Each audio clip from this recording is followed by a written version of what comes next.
যারা নামাজ পড়ো না, মনে রেখে দিও, মসজিদের সাথে তোমার সম্পর্ক তোমার হয় নাই, তুমি জান্নাতের দরজাও তুমি খুলতে পারবা না।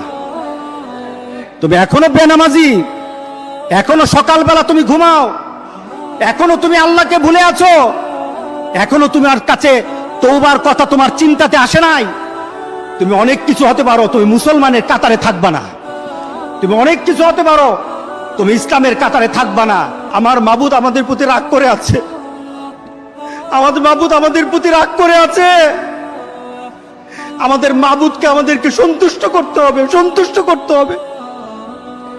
যিনি গজব দিয়েছেন উনি আমাদেরকে বাঁচাবেন। আমরা আমাদের মাবুদকে রাজি করতে হবে। আমরা তওবার মাধ্যমে আল্লাহকে রাজি করতে আর চেষ্টা হব। গোটা পৃথিবীর মুসলমান, আর সময় নাই, আর সময় নাই। আপনি এখন বাংলাদেশের রাস্তাঘাটে হাঁটেন, এমন পরিবেশ যেন আল্লাহ না করে, জোরে বলে আল্লাহুম্মা আমিন।